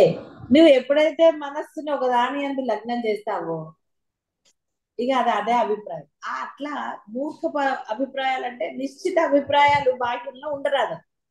నిఖచ్చితనము బ్రహ్మం యందు ఉండాలి, నిఖచ్చితనము బాహ్యంలో ఉండరాదు. కాబట్టి ఇదే ప్రదేశం ఇక్కడే నాకు సౌకర్యంగా ఉంటుంది అన్ని ఎన్ని గ్రహించి చెప్పాడండి ఆయన పాపం శంకరులు. కాబట్టి అన్ని చోట్ల అన్ని వేళలా హాయిగా ఉంటాం. ఒక చోట అభద్రత అసౌకర్య భావాలకు లోనై వేరే చోటకు మారినా అది సమస్యను పరిష్కరిస్తుందా? సాధన ఎలా చేయగలుగుతారండి? బాహ్య ప్రపంచం గురించి వదిలేయండి. ఏమంటే నేను ఇక్కడ చేసుకోలేండి అక్కడైతేనే చేసుకుంటాను అన్నవాడు అక్కడైనా చేసుకోగలుగుతాడా? చెయ్యడు, కుదరదు అసలు. వాడు అనుకుంటాడంతా అక్కడైతే చేస్తాను, సరే అక్కడే ఉన్నారు, మరి సిద్ధి పొందలేదే. మరి అక్కడ అంతా వీళ్ళు నేను చేసుకుంటానండి అంటే రోజుల్లోనే సెకండ్లలోనో గంటల్లోనో వాడు సిద్ధి పొందాలి కదా. మరి ఎందుకు పొందలేదు ఇంకా? దానికి సమాధానం ఏదో చెప్తాడు సంబంధం అదే. కాబట్టి దక్షతతో ఉండాలి. మన స్వరూపమునకు దేశకాలములతో సంబంధం లేదని మాత్రం తెలుసుకోవాలి. ఆత్మ దేశకాలాలకి అతీతమైనది.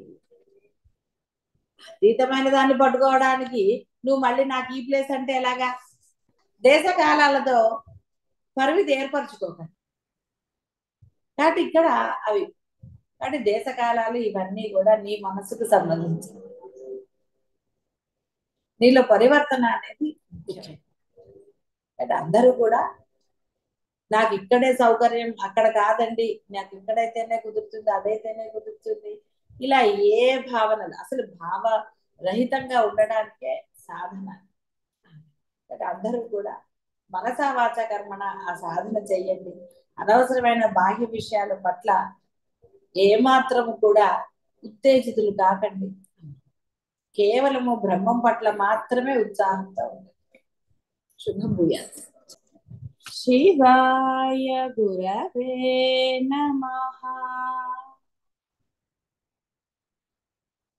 శివాయ గురవే నమః. శివాయ గురవే నమః. శివాయ గురవే నమః. శివాయ గురవే నమః. శివాయ గురవే నమః. శివాయ గురవే నమః.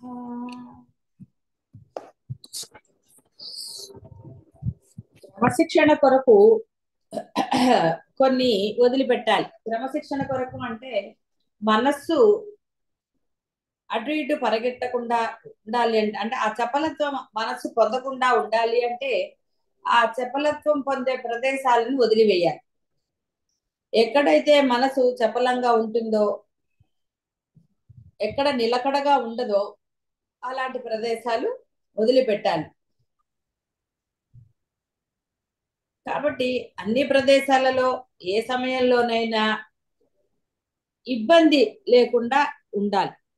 అంటే మానసిక ఇబ్బంది అంటే నువ్వు మనసులోకి ఏ విధమైన భావనలు తీసుకున్నప్పుడు ఏ ప్రదేశంలోనైనా ఏ కాలంలోనైనా హాయిగానే ఉంటావు. మనసుకి ఏదైతే నువ్వు తీసుకుంటావో అది నీకు ఇబ్బందికరంగా అనండి, కష్టం అనండి, ఇష్టం లేకపోవడం అనండి, ఏదైనా సరే ఇహ నీకు సాధన అనేది ఇప్పుడు ఇవన్నీ కూడా కొన్ని ఉదాహరణలు బాహ్యంగా చెప్పినా ఇవి అల్టిమేట్ గా సాధకుడికి ఉండవలసిన లక్షణాలు. ఈ విధంగా ఉంటేనే వాడి సాధన పూర్ణత్వం పొందుతుంది. వాడు తన యొక్క ఈ మానవ జన్మని సార్థకం చేసుకుంటాడు. అంతే తప్ప ఇవి నాకు సంబంధించినవి కాదు అనుకోవడానికి లేదు. ఏ జీవికైనా సంబంధించిందే. ముఖ్యంగా వాళ్ళు అంటే జీవులు ఎవరైతే లక్ష్యం ఏర్పరచుకోలేదో వాళ్ళ గురించి నా ఎటువంటి తాపత్రయం అక్కర్లేదు. గురువులకు ఏం ఉండదు, ఎందుకంటే వాళ్ళు ఏం లక్ష్యం ఏర్పరచుకోలేదు. వాళ్ళ జీవితం వాళ్ళ ఇష్టం. కానీ మాకు ఇది లక్ష్యము, ఇది మేము పొంది తీరాలి అని గురువుని ఆశ్రయించినప్పుడు ఆ గురువు చేసిన బోధలని తూచా తప్పకుండా అంటే ఏది చెప్పాడో అది మాత్రమే ఆచరణలో పెట్టడం తన ధర్మంగా ధ్యేయంగా ఉండాలి. కాబట్టి మనసు ఎక్కడ చపలత్వం పొందుతోందో దానికి దూరంగా ఉండాలి. అయితే ఇక్కడ దూరంగా ఉండాలి అంటే అర్థము మనం అక్కడి నుంచి వెళ్ళిపోమని కాదు. ఇప్పుడు మీకు ఇళ్లలో కొంత డిస్టర్బెన్సెస్ ఉండవచ్చు కాక అక్కడి నుంచి అక్కడికి పారిపోతారు. దూరంగా ఉండాలి అంటే మనస్సుని దాని నుంచి దూరంగా ఉంచుకున్నారు. మిమ్మల్ని అక్కడి నుంచి పారిపోమని కాదు, ఇల్లు వదలమని కాదు. దూరంగా ఉండాలి అంటే ఆ విషయాన్ని నువ్వు సంగ్రహించడం, గ్రహించడము సంగ్రహించడం. బాగుగా గ్రహిస్తే ఇక అసలు నిన్ను బాగు చేస్తాడు. కాబట్టి విషయముల నుంచి నువ్వు దూరంగా అంటే నీ మనసుని నిలకడగా ఉండనివ్వని విషయముల నుంచి నీవు దూరంగా అంటే అర్థము వాటిని గ్రహించకు ఎట్టి పరిస్థితుల్లో. అందులో నువ్వు ప్రవర్తించవలసి వచ్చినా విషయాన్ని గ్రహించకుండా ప్రవర్తించు. అది సాధ్యమవుతుందా? తప్పకుండా సాధ్యం. ఎన్నో మీరు ఆల్రెడీ బాహ్య ప్రపంచంలో అలా చేశారు. ఇష్టం ఉన్నా లేకపోయినా కొన్ని పనులు చేశారు. మనసుతో చేయలేదండి అంటున్నారు, ఏదో చెయ్యాలి కాబట్టి చేశానన్నారు. ఇలా అది అనుభవమే. అనుభవం లేనివి ఏవీ లేవు అసలు. అంటే ఇక్కడ మనస్సు నిలకడ అనేది చాలా ముఖ్యమైనది. కాబట్టి ఆ మనస్సుతోటే మీరు బ్రహ్మాన్ని పొందగలుగుతారు. మనసు నిర్మలంగా ఉన్నప్పుడు అదే బ్రహ్మం అని చెప్పారు. నీ మనసులో కోరికలున్నా ఏమున్నా సరే, అంటే బాహ్యంది ఏదైనా సరే, అది విషయమా వస్తువుల బంధాల ఏదైనా సరే నీ మానవ జన్మ వృధానే. ఎందుకంటే అవి నశిస్తే నువ్వు నశిస్తావు. ఏమీ తేడా లేదు. నీకు వస్తువుకి తేడా లేదు. నీకు నువ్వు ఆయన చెప్పినట్టుగా వశిష్ఠ రామాయణం అనంటే వివేక చూడమని వాటిల్లో పశువులతోటే పోల్చాడు, పిశాచాలతో పోల్చాడు, హీనమైన జంతువులతో పోల్చాడు. నీకు భేదం లేదని చెప్పాడు. కాబట్టి లక్ష్యం ఏర్పరచుకున్న వారు ముఖ్యంగా ఆ ధ్యేయాన్ని కృత నిశ్చయం నిక్కచ్చితనం ఉండాలి. పొందే వరకు మనస్సుని ఆ విధంగా ఉంచుకోవాలి. దత్తాత్రేయ మహర్షి జనులు కళ్ళు తాగే ప్రాంతంలో అలా అంటే అలాంటి భయంకరమైన ప్రదేశాల్లో ఉండి కూడా తన ఆనందంలో తాను ఉన్నాడు. అంటే ఇక్కడ అర్థము నీ మనస్సు నీ అధీనంలో ఉన్నప్పుడు ఎక్కడున్నా ఎలాంటి సిచ్యువేషన్ అయినా ఏదైనా సరే నువ్వు పరమానందంగానే ఉంటావు. నీకు వాటితో బంధం లేదు. ఎందుకంటే నీకు ఆ విషయాలు అక్కర్లేదు, ఆ వస్తువుల పట్ల లేదు, బంధాల పట్ల లేదు, ఏది లేదు. కాబట్టి నీవు సర్వకాలాల్లోనూ పరమానందంగా ఉండగలవు. ఇది ఇష్టమని కానీ ఇది ఇష్టం లేదు, ఇది జుగుప్సాకరమైనది, ఇది అసహ్యకరమైనది, ఇలాంటి భావనలు కూడా ఇవి. ఇది అందమైనదని కూడా లేదు. కొంతమందికి కొన్ని పువ్వులు చూస్తే ఆహా ఓహో అంటారు. అంటే ప్రాణం అక్కడ ఇదైపోతుంది. ఇలా రకరకాలుగా ఒక్కొక్కరి మనస్సు ఒక్కొక్క విధంగా. వీటన్నిటి నుంచి బయటికి రావాలి. ఒక పువ్వుని చూసి ఆహా అన్నవాడు ఒక బురద పురుగానండి, మీకు ఏదైతే ఒక జుగుప్సాకరమైన భావన ఉంటుందో దాన్ని చూసి కూడా నువ్వు ఆహా అనగలవా? అప్పుడు మనసు స్థిరంగా ఉన్నట్టు. అంటే మిమ్మల్ని సహజీవనమో లేకపోతే వాటిని చేసుకోమని చెప్పటం లేదు. నీ మనసు ఒక పువ్వును చూసినప్పుడు పరిమళించినట్టుగా అంటే ఆనందం పొందుతోంది కదా. వేరే వాటిని చూసినప్పుడు అలా ఉంటుందా మరి నీకు? అంటే భేదం కలిగింది కదా.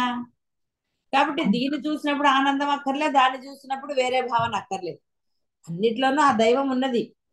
అక్కడ ఉన్నాడు కాబట్టి అది అలా ఉంది, ఇక్కడ కూడా ఉన్నాడు కాబట్టి అదంటే భయమో ఇంకొక ఏదో కలిగింది. అందువలన ఇక్కడ మీ మనోభావాలు అంటే మీ మనస్సులో ఇవంటే ఇష్టము అన్న భావన ఉండరాదు. వాటి పట్ల అభిమానము లేసమాత్రమైనది కూడా లేకుండా ఉన్నప్పుడే మనసు నిశ్చల స్థితిలో ఉంటుంది. అది ఏదైనా సరే ఒట్టిగా చూసి ఆ బాగుంది, ఆ బాగుంది చాలు, అసలు నాకు ఎంత ఇష్టమో అసలు అని కానీ ఆ యొక్క వేటి పట్ల అయినా సరే తన్మయత్వంతో కూడిన అంటే మనస్సు అక్కడ లయం చెందకుండా, మరి అక్కడ లయం చెందితే ఇక బ్రహ్మంలో ఎప్పుడు లయం చెందుతుంది? ఇంక ప్లేస్ ఏది? ఉన్నది ఒకటే మనస్సు. అందువలన ఎక్కడైనా సరే ఆ యొక్క ఆనంద స్థితిలో ఉండగలగాలి. కాబట్టి అదే అసలైన జ్ఞాని స్థితి, అంటే ఆనంద స్థితి అదే. అంతే తప్ప నాకు నా ఇంట్లోనే కుదురుతుంది, లేకపోతే ఇంకోటి ఏమో కుదురుతుంది, లేకపోతే నాకు నా ఇల్లే దేవాలయం, ఈ ఇల్లు చాలా గొప్పది, లేకపోతే ఇంకోటి ఏదో ఇలాంటి అభిప్రాయం. అంటే వస్తువు పట్ల నీకు మోహం ఉన్నప్పుడు ఇక నీకు బ్రహ్మం పట్ల ఎలా కలుగుతుందండి?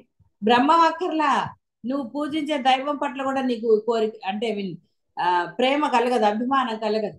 ఎందుకంటే నీకు నీ మనసులో ఇంకొక వస్తువు పట్ల ఇంకో విషయాల పట్ల ఉంది. అందుకనే పొద్దున్న చెప్పారు దైవాన్ని కూడా ప్రాపంచిక విషయాలుగా చేసేశారు అని. పూజించే దైవాన్ని కూడా అలాగే చేసుకున్నారు. అవసరం ఉన్నప్పుడు పూజించుకోవటం, ఏం కావాలి అడగడానికి పూజించటం. అలా ఆయన పాపం ఆయన గది శుభ్రం చేస్తారు, చెయ్యరు. ఆయన ఎలా అంటే అలా పెడతారు. ఆయన గురించి ఏం పట్టించుకుంటారండి? ఏం పట్టించుకునేది ఏం లేదు ఆయన గురించి. ఉన్నాడు అంతే, ఇంట్లో ఉన్న ఒక వస్తువులతో పాటు ఆయన ఉన్నాడు అంతే. కుదిరింది కాబట్టి ఒక గది కట్టారు అంతే.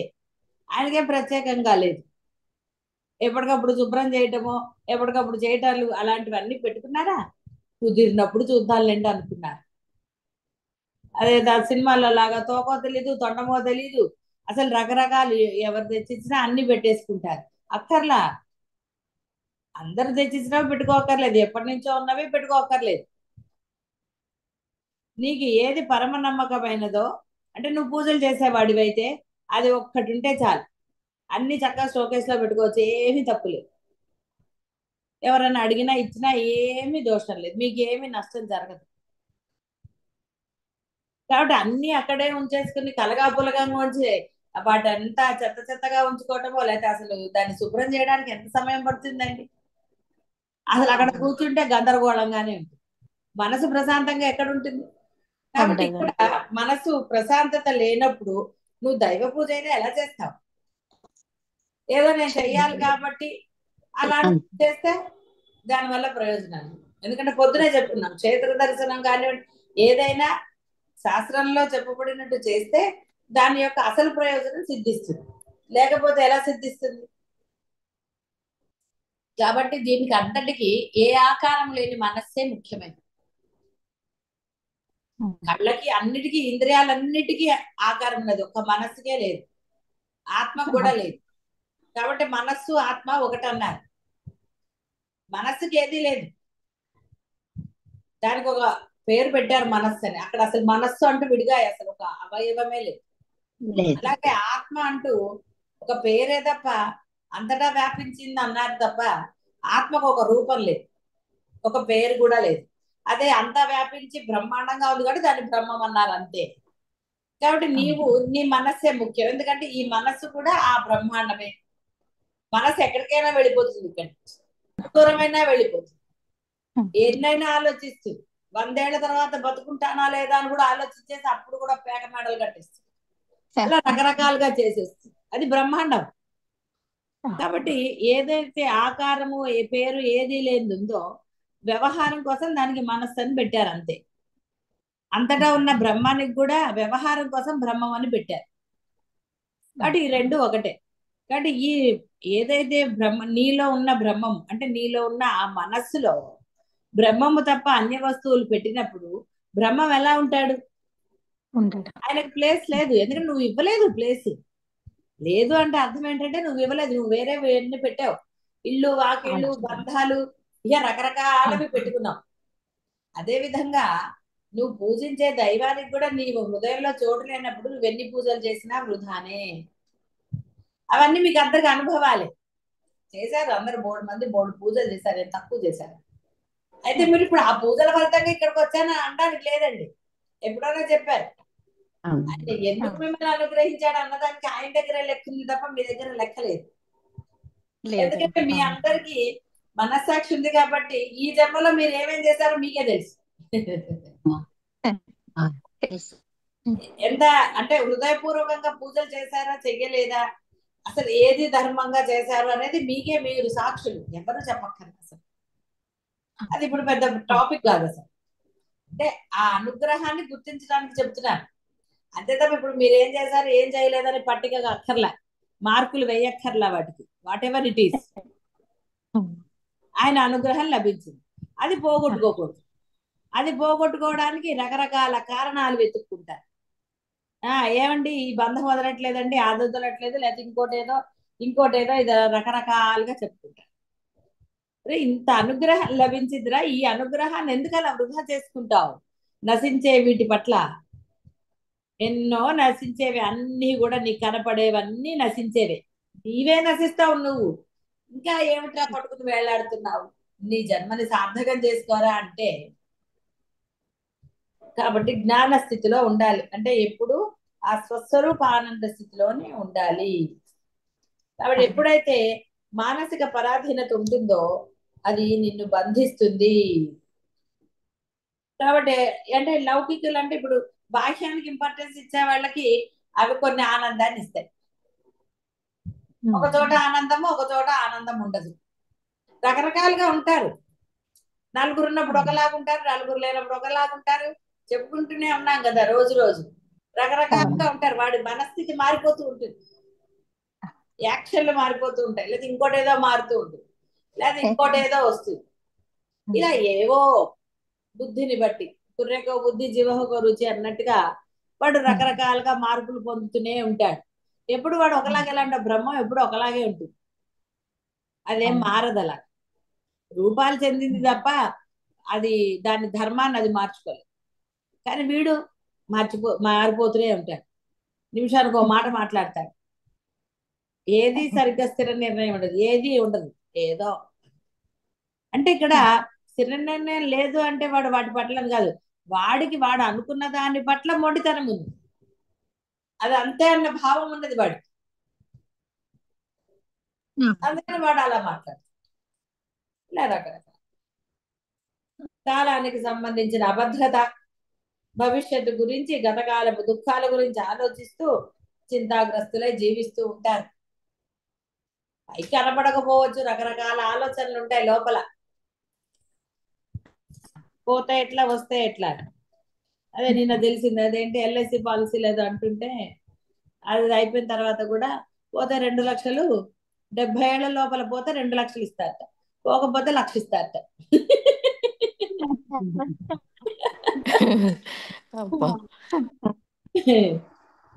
అసలు ఎంత నాకు వచ్చిందో. పోతే అట అసలు 70 ఏళ్లలో పోతే అసలు చక్క క్లియర్ గా 2 లక్షలట, 70 ఏళ్ళకు పోతే 1 లక్ష రూపాయలు ఇస్తారట. అసలు చూడండి, దేనికి విలువ ఇప్పించాడండి? పోవడానికి విలువ ఇప్పించాడు, బతికున్న దానికి విలువ ఇవ్వట్లేదు. అంటే అర్థం ఏమైందండి? వాడు కూడా బ్రహ్మానికే విలువిచ్చాడు, పోతే బ్రహ్మమే కదా. దేహానికి విలువ ఇవ్వలేదు వాళ్ళు కూడా. దేహం ఉంటే 70 ఏళ్ళ తర్వాత దేహం ఉంటే 1 లక్ష ఇస్తున్నారు, దేహం లేకపోతే దేహం ఉన్న వాళ్ళకి 2 లక్షలు ఇస్తున్నారు. ఎందుకు? వాడు దేహం పోయినందుకు. చూసారా? అది గమ్మత్తుగా ఉంటాయి ఇలా. ఇలా రకరకాలు భవిష్యత్తు గురించి ఇక బయటకి కనిపించని గతకాలీన దుఃఖాలనే బరువును మోస్తూ ఉంటారు. భవిష్యత్తు దానంతట అదే ఆవిష్కృతం అవుతుంది.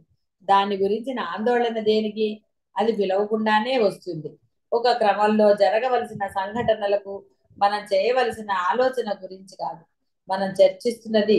అంటే ఏదైనా సరే, వివాహం కానివ్వండి, చదువుల వల్ల కానివ్వండి, మీరు ఏదో ఆర్థికంగా అంటే ప్రణాళిక వేసుకుంటారు కదా.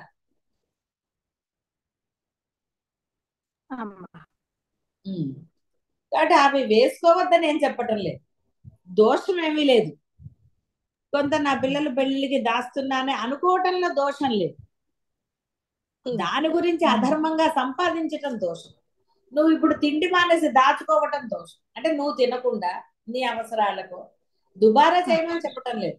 నీకు ఎంత అవసరమో అంత ఖర్చు పెట్టుకుని నువ్వు ధర్మంగా సంపాదించిన దానిలో కొంత నీవు ధర్మంగా దాని గురించి దాచుకోవడంలో దోషం. ఎందుకంటే దోషం ఎప్పుడైనా తరతరాలకి ఏదో అన్నారు చూసారా, అలా దాచుకోవడం దోషం.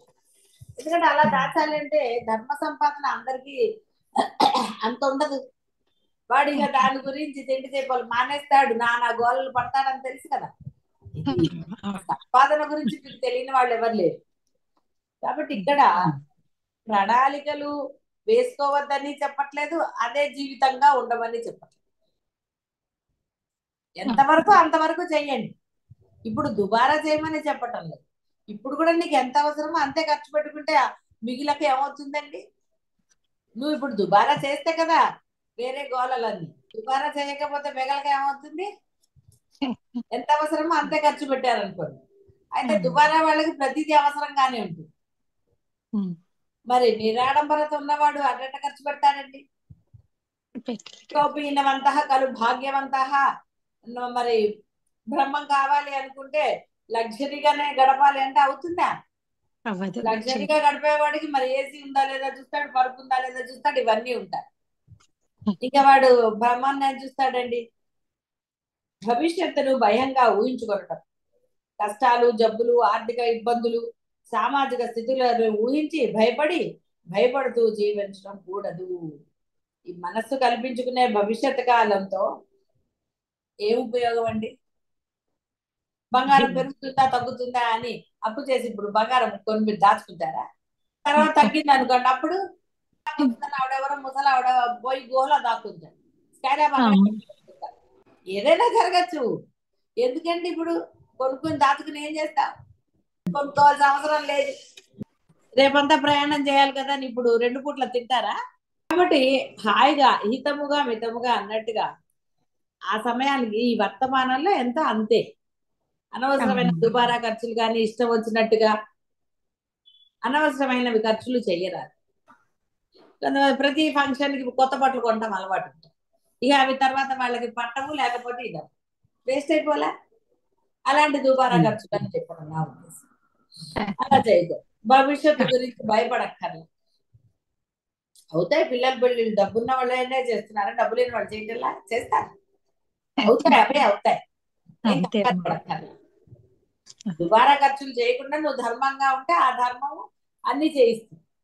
జీవితం మొదలైంది, కొంతకాలం గడిచింది, ఇంకొంతకాలంలో ముగుస్తుంది. కాలచక్రంలో బంధించబడి ఉన్నాం. భూత భవిష్యత్ వర్తమాన కాలాల్లో ఇదంతా కూడా అంటే జరిగిపోయినవన్నీ కూడా, జరిగిపోయేది జరగబోయేది కూడా మిథ్యే. మీకు జరుగుతుందని ఏంటండి గ్యారంటీ? పడుకున్న వాళ్ళు రేపొద్దున లేస్తారో లేవరో కూడా తెలియని పరిస్థితి. వాడికే తెలీదు, నేను ఇవాళ పడుకున్నా రేపొద్దున లేస్తానని వాడి నమ్మకంతో ఉంటే వాడు నిద్రపోతాడు.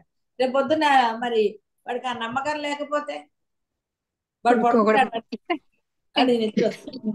అజోలాగా మీకేమంటే రేపు మీరు లేవక్కర్లేదు, నిద్ర నేను లేవాలి కదా, పడుకోండి ఇంకా అందుకు కానీ అంత అలానే ఆందోళన పడితే ఏమన్నా వస్తుందా? ఏమీ రాదు. హాయిగా ఉంటే ఉంటాను, లేకపోతే లేదు. దానికి ఏముంది అక్కడ? నాకేమి ఇక్కడ పని పాటలు ఏం లేవే, నేను చక్కబెట్టాల్సింది ఏం లేవు, నాకేం కోరికలు లేవు, దేని మీద వ్యామోహం లేదు అనుకున్నాడు అనుకోండి, వాడు పరమ ప్రశాంతంగా ఉంటాడు. ఏ క్షణమైనా రెడీ అంటాడు. యముడు వచ్చి పద అంటే ఎస్ రెడీ చలో అంటాడు. కొన్ని పనులు ఉన్నాయి, ఇంకా నేను కొన్ని కార్యక్రమాలు ఉన్నాయి, అసలు ఇంకా ఏంటది వీలునామా రాయలేదు, లేదా ఇంకోటి ఏదో అని అంటాడు. చెప్పాను కదా, వీలునామాలు ఎంతమంది చింపేయలేదండి. వీలునామాలు ఎంతమంది లేదా మీ తృప్తి కోసం వీలునామా, అవును. ఆ వీలునామా ఫాలో అయ్యే వాళ్ళు ఎంతమంది అండి? డబ్బులు ఇస్తే చెప్పండి. లాయర్ కూడా వీలునామా మారుస్తారు. రకరకాలు ప్రపంచం అంతా అంతే, అంతా మిథ్యే. దాని గురించి నానా తంటాలు, వస్తువులు గురించానండి, ఏదైనా సరే వాటి గురించి ఓ నాది నాది నాది ఏదో ఉంది అని. ఏమిటుంది అక్కడ? ఏమీ లేదని. ఏమీ లేదని అర్థం చేసుకున్న వాడే పరమ ప్రశాంతంగా ఉంటాయి. కాబట్టి వర్తమానం అన్ని కూడా భూతపేష అన్ని మిథ్యయే, మనస్సు యొక్క కల్పనలే. భూత భవిష్యత్ కాలాలకు కాలానికి అతీతంగా వెళ్ళినప్పుడే అసలైన స్థితి, అదే నిజమైన స్థితి, అదే నిజమైన వర్తమానం. ఈ క్షణం వర్తమానం అండి, గడిచిపోయింది. 6 గంటలకు ఏమిటి అంటే అది గడిచిపోయిందంటే నాకు గుర్తులేదు అంతే. అప్పుడు ఏమైతే మనకెందుకు?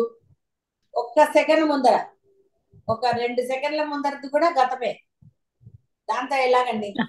ఇప్పుడు ఉన్నాను, మాట్లాడుతున్నాను, అంతే. ఇది కరెక్ట్, అంతే. ఇప్పుడు నేను ప్రశాంతంగా ఉన్నాను, అంతే. ముందు ఉన్నానా లేదా, తర్వాత ఉంటానా లేదా, ఎందుకంటే తనకండి. కాబట్టి కాలాతీత స్థితిని అనుభవంలోకి తెచ్చుకోవాలి, అదే నిజమైన స్థితి, మన యథార్థ స్వరూపం. ఆత్మ, ఆ ఉనికి, ఆ ఉండుటయే శుద్ధమైన ఎరుక. నిశ్శబ్దమైన మనస్సు కాలానికి లోబడినది కాదు, కాలాతీతము. ఆ స్థితిని అనుభవంలోకి తెచ్చుకోవాలి. ఇప్పుడే ఇక్కడే భూత భవిష్యత్ వర్తమానములు కాలంలో కనిపించే ఖండములు. తూర్పు పడమర ఉత్తర ఇవన్నీ కూడా దేశంలో కనిపించే ఖండములు. మనం వాటికి అతీతులం, వాటిలో బంధింపబడరాదు, జరిగేది జరగనివ్వాలి. మనం దేహము మనస్సు ఇంద్రియములు దేశకాలముల బంధం నుండి స్వతంత్రులమై ఉండాలి. అప్పుడు మనంతట మనమే విముక్తులం అవుతాము. అంత తేలిక. నిన్న కూడా చెప్పారు, నువ్వు మనస్సు నాకు ఎక్కడ లగ్నం చేయలేకపోతే అది బ్రహ్మంలోనే ఉంటుంది, దానికి వేరే తెలీదు. దానికి తెలిసినది అసలైనది, దాని యొక్క స్వస్థానం బ్రహ్మమే. నువ్వు దాన్ని అక్కడి నుంచి లాక్కొచ్చావు బలవంతంగా. కానీ లాక్కొచ్చి దానికి విషయాలన్నా వస్తువులన్నా లేదా ఇల్లు వాకిళ్ళు సంపద ఇవన్నీ దానికి లంపటం తగిలించావు. ఎప్పుడైతే లంపటాలన్నీ తీసావో అది మళ్ళీ వెనక్కి వెళ్ళిపోతుంది. రబ్బర్ బ్యాండ్ లాగితే ఏమవుతుందండి? మళ్ళీ వెనక్కి వెళ్ళిపోదు వదలగానే. ఎప్పుడైతే నువ్వు ఈ బాహ్య ప్రపంచం నీ వదిలేస్తావో మనసు వెళ్ళిపోయి బ్రహ్మంలో కూర్చుంటుంది, ఇంకా లయం అయిపోతుంది. దానికి ఇంకోటి తెలియదు అసలు. ఎప్పుడైతే నువ్వు వీటి నుంచి విడుదల పొందుతావో అంటే చట్ అని అనేసావో ఆ సెకండ్ వెళ్ళిపోయి బ్రహ్మంలో ఉంటుంది. అదే అసలైన స్థితి, ఎరుక స్థితి, ఆత్మస్థితి, బ్రహ్మస్థితి. చాలా సులభం అది. మీరు ఏమేమి పట్టుకున్నారో మీరు తెలియనట్టు యాక్షన్ చేస్తున్నారు కాబట్టి మీకు కష్టం. మీకు మనసులో దేని పట్ల విపరీతమైన మోహం ఉందో దానిని కప్పిపుచ్చుతున్నారు. నాకేం లేదు లేదు అంటున్నారు. లేకపోతే ఉన్నది బ్రహ్మమే కదా. మరి ఎందుకని బ్రహ్మంగా ఉండట్లేదు? సింపుల్ క్వశ్చన్, మీకు ఎవరికి వాళ్ళు వేసుకోండి, గురువు వేయక్కర్లే ఈ ప్రశ్న. నిజంగా మరి నాకు ఏది లేకపోతే నేను ఎందుకు ఆనందంగా లేను? ఎందుకు నా మనసు చికాగ్గా ఉంటుంది? ఎందుకు నా మొహంలో ఆనందం లేదు? ఎందుకు ఏదో ఒకటి, అమ్మో వీళ్ళేమంటారు వాళ్ళేమంటారు అన్న భయం ఎందుకు నాకు? ఎందుకు పిల్లలకి భయపడవలసిన ఆవశ్యకత ఎక్కడుంది? దేనికి ఎవరికి భయపడాలి? నువ్వు ధర్మంగా ఉన్నప్పుడు భయపడరాదు. ఎస్, నువ్వు భయపడినన్నాళ్ళు వాళ్ళు నిన్ను ఏదో ఒకటి అంటారు, నిన్ను పాయింట్అవుట్ చేస్తారు. ఎప్పుడైతే నువ్వు నిర్భయంగా ఉంటావో ఎవ్వరు నిన్ను పాయింట్అవుట్ చేయరు. నీ ధర్మం నిన్ను రక్షిస్తుంది. నువ్వు నిర్భయంగా ఉండడానికి నీకు ప్రేరణ. కానీ పిల్లలకి భయపడక్కర్లా, ధైర్యంగా మాట్లాడండి పిల్లలతో, ధైర్యంగానే వాళ్ళకి సమాధానం చెప్పండి. మీరు బ్రహ్మము, నిర్భయంగా ఉండండి. అలా కాదు ఇలా కాదు అంటే వాడు ఇంకొంచెం చేస్తాడు. పిల్లలు కాదు ఎవరైనా అంతే, మెతకతనం చూస్తే మొట్ట బుద్ధి అవుతుందని సామెత లేదు. కాబట్టి మామూలు సరదాగా విషయాల్లో ఎలా ఉన్నా పర్వాలేదు. మిమ్మల్ని వేరే సాధన విషయంలో కానీ ఇంకెక్కడన్న విషయంలో మిమ్మల్ని బాధ కలిగించేటట్టుగా ఉన్నారనుకోండి, మీరు అక్కడ బాధను పొందవలసిన ఆవశ్యకత లేదు. అవునా? చిన్న ఉదాహరణగా చెప్పుకుంటే, ఆకలేస్తుంది, నువ్వు అసలు ఏం చేయవు అది ఇది అని అంటే, ఆకలేస్తే చేసుకుని తిని ఏమైంది ఇంత పెద్దగా అయ్యావు అనగలగాలి. అనగలుగుతున్నారా ఆలోచించుకోండి. అవును, ఎందుకు భయపడాలి పిల్లలకి? ఏరా ఆకలేస్తే ఆ మాత్రం ఉందా, అది ఎన్నిసార్లు తెప్పించుకోలేదు, తెప్పించుకుని తినైతే అని అనగలగాలి. మనం సంజాయిషి ఇవ్వక్కర్లేదు. ఎప్పుడు వెళ్తున్నానా, ఎప్పుడో ఒక్కసారే కదా, ఇలాంటి మాటలు ఇచ్చామనుకోండి వాళ్ళు ఇంకొంచెం ఇదవుతారు. వాళ్ళకి చాయిస్ ఇచ్చినట్టు అవుతుంది. వాళ్ళు వయసులో వచ్చా, వాళ్ళేం చంటి పిల్లల్ని వదిలేసి రాలే, మీరేం ధర్మం మానేసి రాలేదు. వాడేమో అంత చంటి పిల్లలు కాదు కదా ఎవరైనా సరే. వారికి భయపడితే మనస్సు కుంచుకుపోతుంది, ఒక భయంగా ఉంటుంది. సాధన వైపు మనస్సు లగ్నం అవుతుంది. ఎలాగా ఏం సమాధానం చెప్పాలి, ఇలాంటి ఆలోచన. ఇది ఒట్టిగా ఉదాహరణగా చెప్తున్నాను. సాధారణమైన ఇళ్లలో జరిగే దాని గురించి చెప్తున్నాను. భయపడకండి, అలా ఏం తప్పేమీ లేదు. అవునరా అయితే ఏమైంది, లేట్ అయింది, నిన్న ఏమన్నా చేసుకుని తినద్దన్నారా, ఇంట్లో ఉన్న తిను లేదా తెప్పించుకో, ఏముంది అందులో అని మీరు అన్నారు అనుకోండి, తప్పేం లేదు, అదేం దోషం కాదు అంటాము. అలా భయపడకూడదు. మీరు ఇలా అంటే దోషమేమో అన్న భావం మిమ్మల్ని అననివ్వదు. నేను తల్లిని కదా, నేను ఇలా అనకూడదేమో అనుకుంటారు, తండ్రిని కదా అనకూడదేమో అనుకుంటారు. మీరే పోనీ ఏదో షికార్లకో ఏదో వెళ్ళి నిజంగా మీరు అక్కడ వేరేది ఏదైతే పోనీ అనుకోవచ్చు. మీరు ధర్మంగా ఉన్నప్పుడు పిల్లలకి భయపడవలసిన అవసరం లేదండి. ఒంట్లో బాగాలేనప్పుడు మీరు చెప్పగలగాలి, ఒరే నాకు ఇవాళ బాగాలేదురా, చెయ్యి లేదా తెప్పించు నాకు కూడా అని పడుకోండి. ఏం పర్వాలేదు, నేను దీక్షలో ఉన్నానరా, ఊరికే నన్ను డిస్టర్బ్ చేయకు నువ్వు అని కూడా అనొచ్చు, తప్పేం లేదు. పిల్లలు పెద్దగయ్యారు, వాళ్ళకి స్పూన్ ఫీడింగ్స్ అక్కర్లేదు. వాడు పోనీ అన్ని విషయాల్లో అలా ఉన్నారా, డిపెండ్ అయి ఉన్నారా, అన్ని విషయాల్లో లేరు. వాళ్ళు వాళ్ళకి ఇష్టమైన విషయాల్లో అంటే వాళ్ళకి అనుకూలంగా వాళ్ళు మాట్లాడుతూ ఉంటారు. ఎవరి పిల్లలైనా అంతే, పిల్లలైన బంధాలన్నీ అంతేనండి. ఏవో కొన్ని బంధాలు అంటే విలువ ఇచ్చిన వాళ్ళకి అవతల వాళ్ళకి విలువ ఇవ్వటము, కొంత ఫీల్ అవ్వటము, అలాంటి కొన్ని బంధాలే అలా జరుగుతాయి. అన్ని బంధాలు అలా ఉండవు, అవసరానికే ఉంటాయి అన్ని బంధాలు. ఇవి ఎన్నిసార్లు రుజువు అయ్యింది కదా, ఇవాళ ఏం కొత్తది కాదు. ఇవాళ నేనేమి కొత్త విషయం ఏమి చెప్పటం లేదు, మీ అందరికీ ఇవన్నీ అనుభవాలు అయినవే.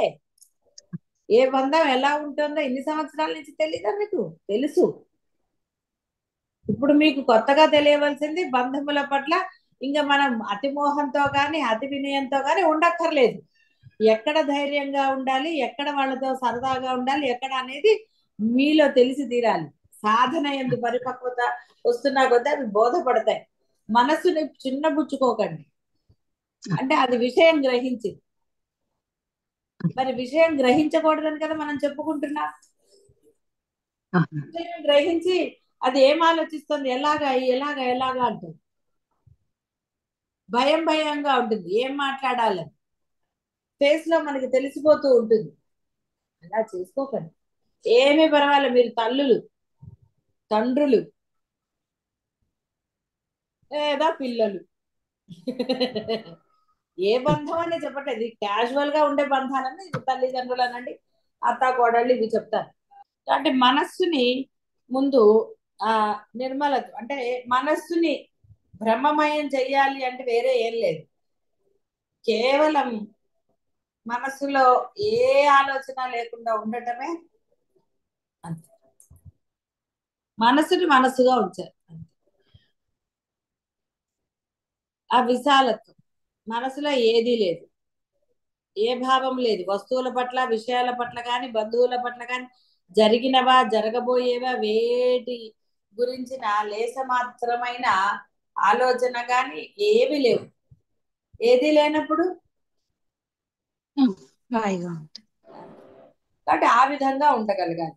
అప్పుడు అది పూర్ణ స్థితి, సహజ స్థితిగా మారిపోయి ఎల్లప్పుడూ ఆనందంగానే ఉంటాయి. అప్పుడు బాహ్య విషయాలు లోపలికి వెళ్ళమన్నా వెళ్ళవు, ఏవో జరుగుతూనే ఉంటాయి, పార్టిసిపేషన్ ఉంటూనే ఉంటుంది, అన్ని జరుగుతూనే ఉంటాయి. కానీ దేని యందు మనసు లగ్నం, అన్ని అసలు అద్భుతంగానే ఉంటాయి. ఎందుకంటే ఆనందంగా ఉంది కాబట్టి అద్భుతమే. ఆనందం లేనప్పుడే దుఃఖం, ఆనందంగా ఉన్నప్పుడు అద్భుతంగా ఇంకేమవుతుంది. అందువలన అందరూ కూడా ఆ విధంగా మనస్సు నిగ్రహం సాధించాలి. దానికి నామస్మరణ అనేది ఒక ఆయుధం, కర్మాయుధమేది. అలాగే మీ ప్రయత్నం కొంత, అంటే ఈ దైనందిన జీవితంలో ఎవరితో అయినా మాట్లాడేటప్పుడు కానీ ఆ వస్తువుల పట్ల మీ యొక్క భావం కానీ ఇలా వీటన్నిటి పట్ల చాలా జాగరూకతతో ఉండాలి. ఏ విషయం పట్ల కానీ దేని పట్ల కానీ వ్యామోహం అనేది కలగకుండా చూసుకోవాలి. బంధువుల పట్ల కూడా వ్యామోహం కలగరాదు. ఎంతవరకు అంతవరకే అన్న ఇది, అంటే మనస్సు ఎప్పుడైతే నిలకడ పొందుతుందో ఇవన్నీ సహజ లక్షణాలు ఉంటాయి. కొంత ప్రయత్నం కూడా మీకు ఉండాలి. అలా భయపడటం కానీ ఇలా భయంగా అది కానీ కూడదు. ఏం పర్వాలేదు. మీరు నిజంగా అది ధర్మమైన పని అయినప్పుడు ఎందుకు భయపడాలండి? ఎవరికైనా సరే నిర్భయంగా ఉండండి. భయం మిమ్మల్ని కిందకి తీసుకువెళ్తుంది, పైకి తీసుకువెళ్తుంది, మనస్సుని ఇది చేస్తుంది, అనవసరమైన ఆలోచనలు, బాధ కలుగుతుంది, ఎన్నో విషయాలు ఆలోచిస్తుంది. కాబట్టి చక్కగా నిర్భయంగా ఉండండి. కశ్చిత్ ధీర అన్నాడు. ధీరత్వం, నిర్భయత్వం ఉండాలి. మీరు బ్రహ్మాన్ని పొందాలనుకుంటున్నారు. బ్రహ్మాన్ని పొందనేవాడు అలా చిన్న చిన్న వాటికి కూడా భయపడిపోతే ఎలాగా? బంధాలకి భయపడితే ఎలాగా? చక్కగా నిర్భయులై ఉండండి, ధర్మంగా ఉండండి. ధర్మం మిమ్మల్ని ఎప్పుడూ రక్షిస్తుంది. కాబట్టి ఏది మీ కోరికలు మీరు నిర్భయంగా వాళ్ళ కోరికలు వాళ్ళు నిర్భయంగా చెప్పి మీ చేత చేయించుకున్నప్పుడు మీ ధర్మపరమైనవనండి, శ్రేయస్సు కలుగజేసే దీక్షలనండి, గురువు దగ్గరికి వెళ్ళటం అనండి, గురు సమక్షంలో గడపడానికనండి, వాటికి మీరు భయపడవలసిన ఆవశ్యకత లేదు. చిన్నపిల్లలు ఉన్న వాళ్ళంటే వాళ్ళ స్కూళ్ళు చదువులు ఉంటాయి కాబట్టి వాళ్ళు, మరి పెద్ద పిల్లలు అయిన తర్వాత ఎందుకండి? వాళ్ళు వాళ్ళ కోరికలు వాళ్ళ ప్రకారం, వాళ్ళ ఇష్ట ప్రకారం వాళ్ళు ఉండట్లేదు నిర్భయంగా. మరి మీ ఇష్టాన్ని ఎందుకండి మీరు భయపడుతూ చేసుకోవాలి? ఆలోచించుకోండి. ఇదేం వాళ్ళకి వ్యతిరేకం అని కాదు. మనస్సుని మీరు నిర్భయంగా విశాలంగా ఉంచుకుంటారని చెప్పటం. మనస్సు ఆ భయానికి దగ్గరగా అయిపోయి ఎందుకులే వాళ్ళు ఏదో ఒకటి అంటారు, లేనిపోయింది ఎందుకు వచ్చింది, పోనీలే నేను ఇప్పుడు వెళ్ళను అసలు అని మనస్సు బాధగా ఇదైపోతుంది.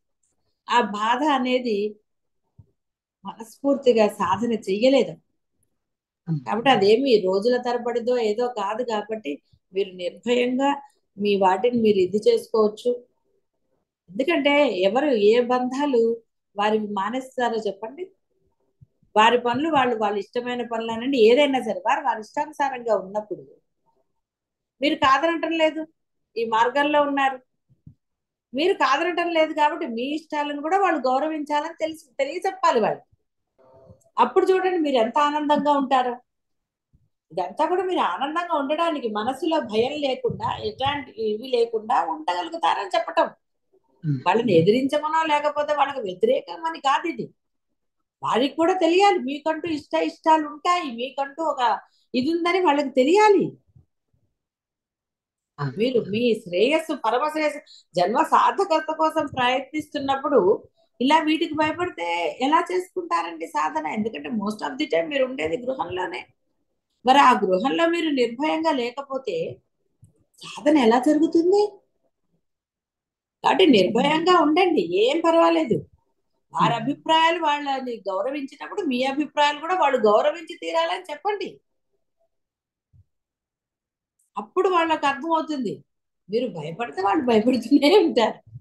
అంటే ఇలాంటి వాడు అందువలన ఏమి పర్వాలేదు. మీరు సాధన ఏంది మనసు లగ్నం చేయండి మొదట.